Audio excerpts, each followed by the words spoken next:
Ojo Aba Meta Meta, third Saturday in October, 29th in Seawall, Galveston, Texas. Galveston, formerly known as Turtle Island, was a marketplace block for selling human cargo during the transatlantic slave trade. That cargo was many of our ancestors who never chose to be enslaved.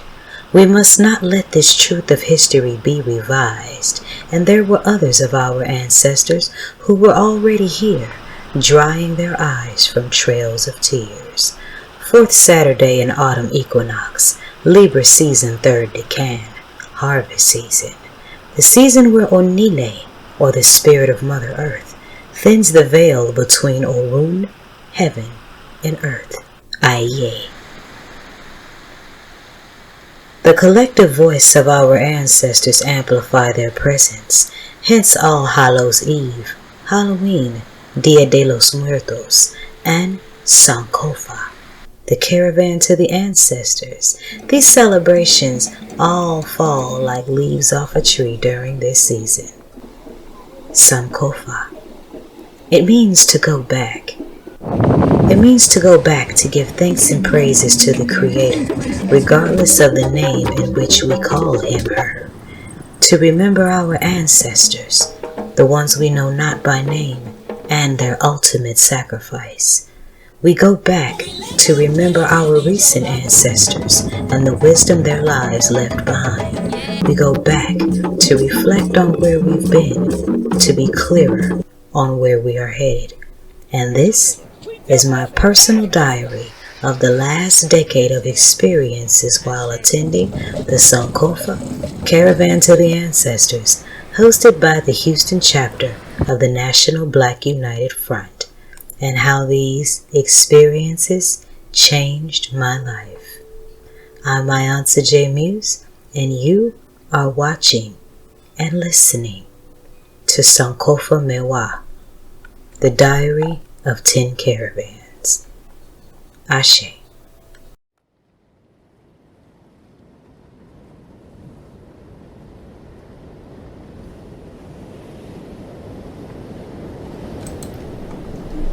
Sankofa 2013.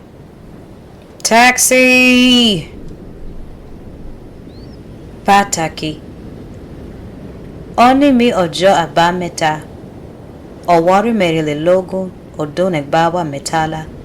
Mere de lokbono jo egba oru.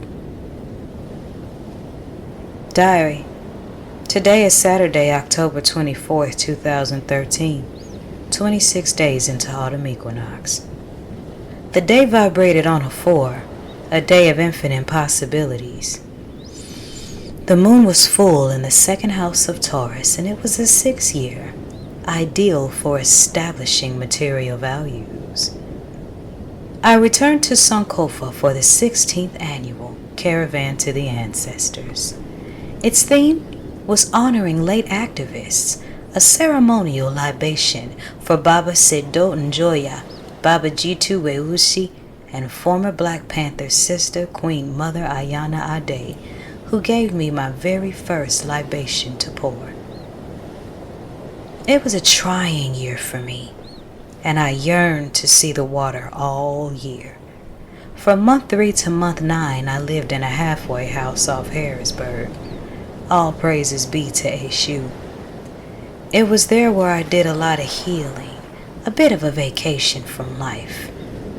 My home of 2 years was taken from me, and all I thought was love dissolved in lies before my eyes. 10 to 14-hour shifts I was waiting tables, in constant prayer, advising those who would come to ask me for help in between. As I was putting my life back together, I began to notice my ancestors turning my broken pieces into a beautiful mosaic. My divinatory repertoire was getting stronger, but Eshu had a few more tests.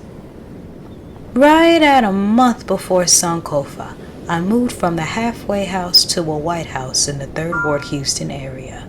Now this wasn't my plan, for all the right and wrong reasons, but I knew better than to swim against the spiritual tides.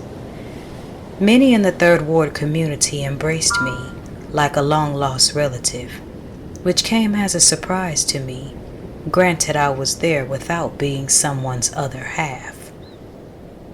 The night before Sankofa, I worked late, very late. I was starting to think it was part of the tradition to get no sleep at all the night before the caravan, preparing offerings, laying out outfits, doing prayers, etc. I returned home to absolute hell in my house. Perhaps the price I was paying for trying to help the same person who dogged me to the core. You know, the turning the other cheek shit was getting real old, and the divine justice of African spirituality was feeling more and more natural. We argued literally all night long. What about me having the audacity to accept help from others in the community? Not to mention, he had the nerve to try to tell me that I wasn't going to Caravan because of his personal issues, completely disregarding the fact that my spirit had been planning to be there all year, and I was not having it. By the time the sun came up, we were still arguing, and I was exhausted and disoriented from all the arguing.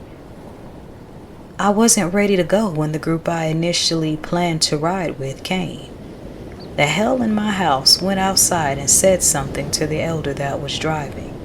I never found out exactly what was said, just bits and pieces of gossip that was beneath me.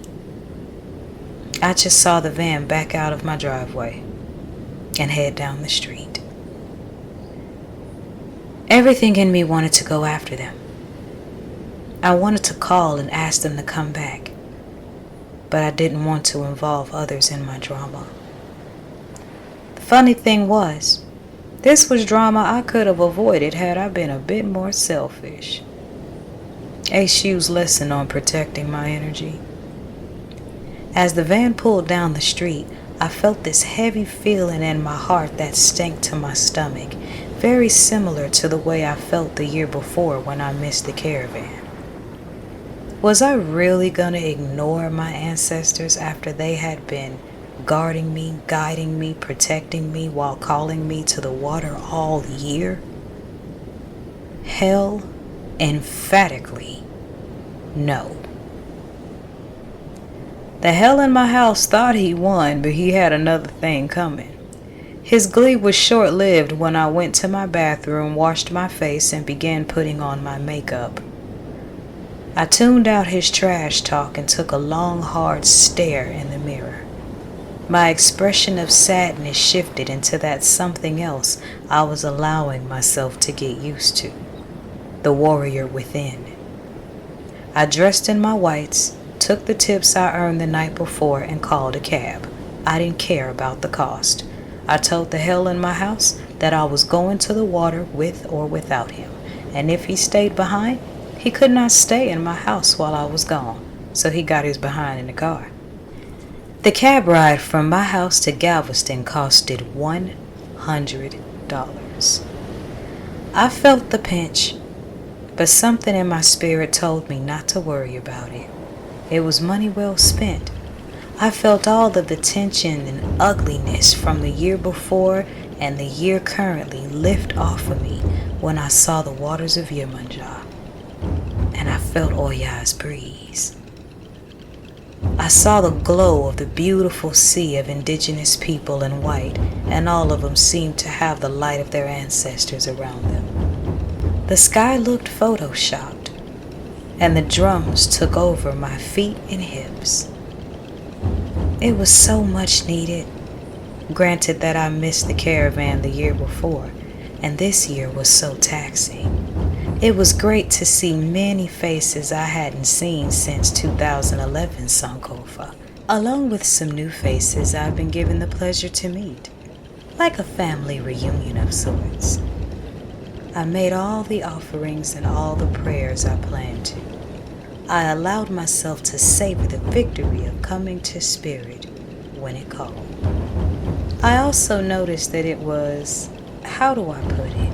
I also noticed that it was spiritually healing to other people for me to be there, as I had things to give them that came through my spirit. I was learning to allow myself to be a vessel and realizing that the ancestors didn't just call me to the water for healing for myself, but that I may speak words of healing onto others. Attending Sankofa, the caravan to the ancestors, was where I began to connect with and bond with spiritual family members, people I would stay connected with for years to come. This year, I met a special lady named Valerie Tate, and we walked down the beach, talking like we'd known each other for years. The ancestors must have been so pleased that they opened the way for a photo op. So this was the first year of Caravan that I allowed myself to really participate in a lot of the photo snapping. And it was she who captured some of my favorite and most iconic images to date. Time would later reveal just how deeply our destinies would be connected. It was a wonderful, wonderful afternoon that I was so glad that I fought to be there for. We caught a ride back to Houston with Marcel and his wife Sassafras. Iba she, Eku, Eku she Hindi, libations to the ancestor. She and I spent most of the ride back exchanging hysterical laughter between sinister jokes, memories that I will cherish forever. That following Monday, I returned to work per usual. I had a table of 2 guests that only ran up a $47 tab. But get this, they left a $100 tip and a note that said, "God bless you." I love the ancestors.